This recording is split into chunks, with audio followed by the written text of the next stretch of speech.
cette vidéo, je vous propose de traiter d'un exemple sur la loi binomiale. Avant toute chose, je vous conseille, si ce n'est pas déjà fait, d'aller regarder ma vidéo sur le cours sur la loi binomiale pour que cet exemple vous paraisse beaucoup plus simple à comprendre et beaucoup plus abordable. Je vous ai tout de même mis quelques petits rappels qu'on va regarder rapidement ensemble et puis après on fera notre petit exemple. Donc, rappel, c'est que déjà, qu'est-ce que c'est qu'une épreuve de Bernoulli? C'est une épreuve dans laquelle nous n'avons que deux issues possibles, soit un succès, soit un échec. Imaginons, je prends un élève, soit c'est une fille, soit c'est un garçon. Ensuite, le schéma de Bernoulli, qu'est-ce que c'était? C'était la répétition de n épreuves de Bernoulli, faites de manière identique et indépendante. Deux mots très importants. Donc j'interroge un élève dans un lycée, soit c'est une fille, soit c'est un garçon, puis j'en interroge un autre, soit c'est une fille, soit c'est un garçon, etc., etc. Je le fais n fois. Et comme c'est réalisé de manière identique et indépendante, on va dire que c'est un schéma de Bernoulli, puisqu'à chaque fois, les probabilités restent les mêmes. Et ensuite, lorsqu'on est en présence d'un schéma de Bernoulli, si on s'intéresse au nombre de succès que l'on peut obtenir lors de la répétition de ces n épreuves de Bernoulli, on va dire que le nombre de succès peut être représenté par une variable x qui va suivre une loi binomiale de paramètres, n qui sera le nombre de fois où je répète mon épreuve et p qui sera la probabilité du succès. Et pour calculer cela, j'ai deux petites formules. P de x égale à k, la formule qui est inscrite ici, mais rappelez-vous, on peut toujours le trouver à la calculatrice directement. Et pour P de x inférieur ou égal à k, idem, c'est grâce à la calculatrice que l'on va trouver ce résultat. Passons tout de suite à l'exemple suivant. Un opérateur téléphonique démarche ses clients par téléphone pour proposer un nouveau forfait. Et il a constaté que 12% des personnes interrogées souscrivent à ce nouveau forfait. Chaque employé de l'opérateur effectue 50 appels par jour et on suppose que le fichier est suffisamment important pour que les appels soient considérés réalisés de façon indépendante et dans des conditions identiques. Donc là, on remarque des mots importants dont je vous ai parlé juste avant, qu'on va reprendre dans les questions. Et on note x, la variable aléatoire qui va comptabiliser le nombre de souscriptions téléphoniques réalisées par un employé un jour donné. Et on arrondira tous les résultats au millième. Donc première question, on vous dit justifier que la variable aléatoire x suit une loi binomiale dont on donnera les paramètres.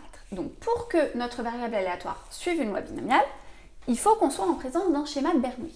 Donc on va un peu s'intéresser et décortiquer cet énoncé. Donc déjà x, qu'est-ce que ça représente dans notre énoncé? C'est la variable qui va comptabiliser le nombre de souscriptions obtenues par un employé de l'opérateur un jour donné. Et chaque opérateur, qu'est-ce qu'il fait? Il appelle un client.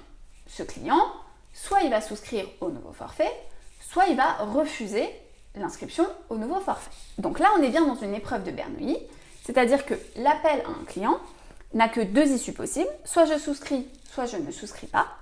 Et nous, on s'intéresse ici au nombre de souscriptions. X, ça représente le nombre de souscriptions. Donc on va dire que souscrire au forfait sera notre succès et ne pas souscrire au forfait sera notre échec. Et on sait dans l'énoncé que 12% des personnes interrogées souscrivent au forfait. Donc la probabilité du succès, P de S, va être égale à 0,12. Donc ça, je vais déjà vous l'écrire. Et après, on va voir aussi que comme on répète cette expérience un certain nombre de fois, de manière identique et indépendante, on sera en présence d'un schéma de Bernoulli.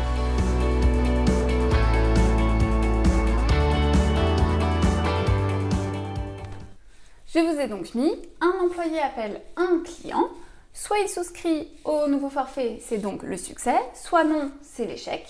On sait que la probabilité du succès, la probabilité de souscrire au forfait est de 0,12, donc cette expérience est une épreuve de Bernoulli avec P égale 0,12, je n'ai que deux issues possibles. Et on sait que chaque employé répète cet appel 50 fois. Donc il n'appelle pas un seul client, il en appelle 50. Donc on va répéter 50 fois cette épreuve de manière identique et indépendante. Pourquoi? Donc là c'est précisé dans l'énoncé. On vous dit qu'il y a suffisamment de clients pour considérer que l'appel à un client n'aura pas d'influence sur l'appel à un autre client. Donc on est bien en cas d'une répétition faite de manière identique et indépendante. Je vais vous noter ça et je vais donc conclure en disant que du coup notre variable x suit bien une loi binomiale et je vais toujours citer les deux paramètres n et p.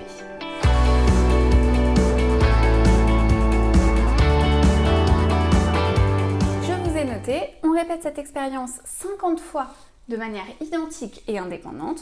Donc x va suivre une loi binomiale puisqu'on est en présence d'un schéma de Bernoulli, de paramètres, n égale 50, c'est le nombre de fois où je répète mon expérience, et p égale 0,12, c'était la proba de mon succès. Et ces deux valeurs-là vont être très importantes pour la suite des questions. Passons tout de suite à la deuxième question. On vous dit déterminer la probabilité que l'employé obtienne 3 souscriptions un jour donné. Donc là, on cherche à déterminer la probabilité que x, puisque x représente le nombre de souscriptions, soit égal à 3. Donc déjà, je vais l'écrire. On cherche P de x égale 3. Je vais regarder ma petite formule de la loi binomiale et je vais la recopier en changeant k, n et p par mes 3 valeurs, sachant que ici, k vaut 3. Donc ça me donne 3 parmi 50 fois 0,12 puissance 3 fois 1 moins 0,12 puissance 50 moins 3. C'est parce qu'on veut 3 succès et 47 échecs. Hop, je vais juste refaire la petite parenthèse. Et pour calculer cette probabilité, je vais simplement prendre ma calculatrice et aller dans le menu qui me permet de calculer ce résultat de la loi binomiale. Ici, j'obtiens que P de x est égal à 3 est environ égal à 0,083. Donc la probabilité que l'employé obtienne 3 souscriptions un jour donné est de 0,083. Passons maintenant à la troisième question. On vous dit probabilité que l'employé obtienne au plus 10 souscriptions un jour donné. Donc là, vous allez voir, on va avoir des petits mots, au plus, au moins, maximum, etc. qu'il va falloir bien comprendre et bien interpréter de manière mathématique.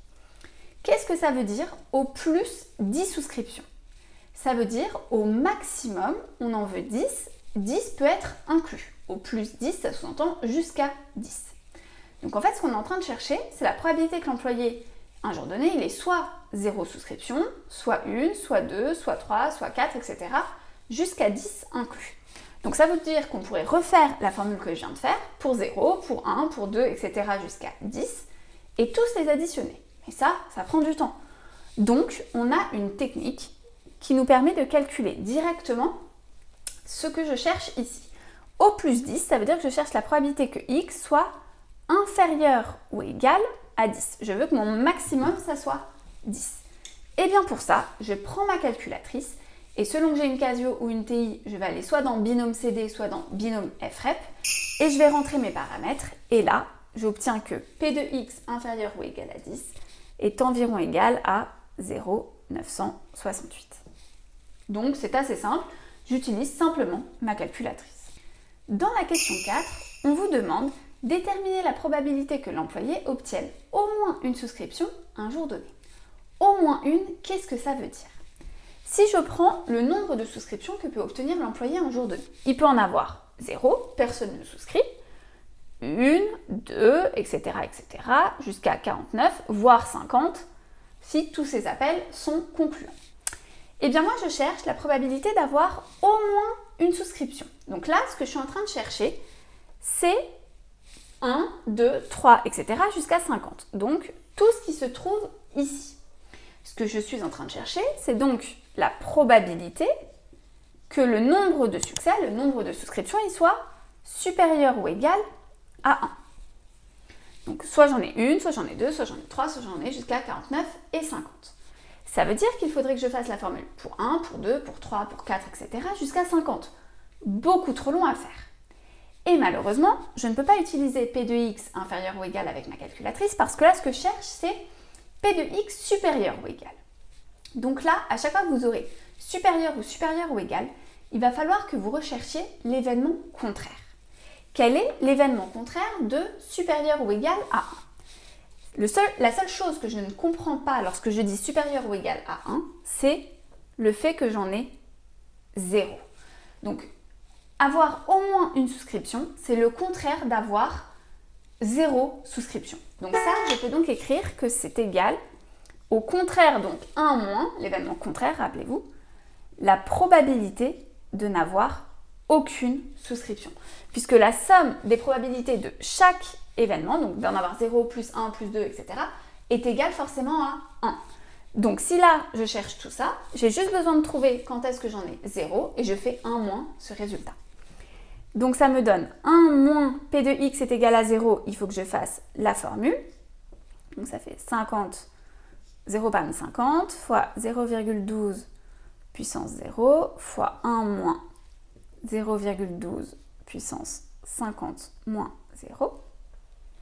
Et ensuite, ça je le fais à la calculatrice et j'obtiens que ça fait 1 moins 0,002, je vais mettre environ égal, et du coup ça me donne environ 0,998. Voilà la probabilité d'avoir au moins une souscription. Donc comme j'avais supérieur ou égal, je suis passée par l'événement contraire. Si par exemple on vous avait dit au moins 49 souscriptions, là ça aurait voulu dire soit il en a eu 49, soit il en a eu 50. Donc là c'était faisable, on pouvait calculer directement la proba qu'il en ait 49 plus la proba qu'il en ait 50 et on aurait trouvé la proba d'en avoir au moins 49. Mais si vous voyez que ce que vous cherchez comprend beaucoup trop de nombres, essayez toujours de passer par l'événement inverse.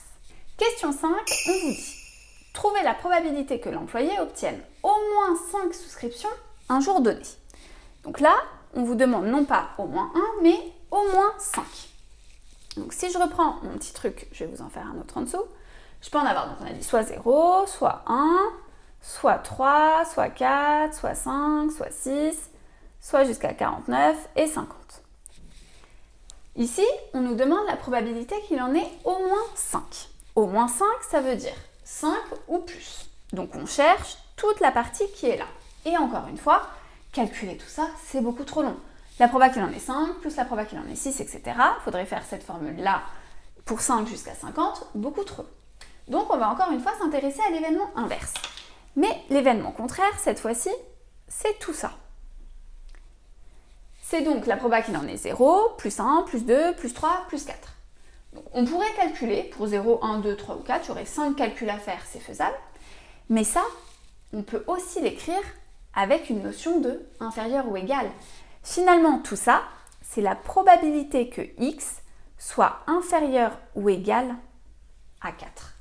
Donc ça veut dire que là, ce que je cherche, on va le noter, c'est au moins 5, donc P de x supérieur ou égal à 5.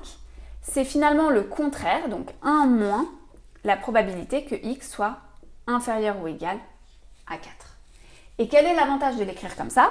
C'est que supérieur ou égal, je n'ai pas de touche sur la calculatrice qui me permet de le calculer. Par contre, inférieur ou égal, je peux le calculer avec ma calculatrice. Et ça, si je le calcule, j'obtiens que ça fait environ 0,732.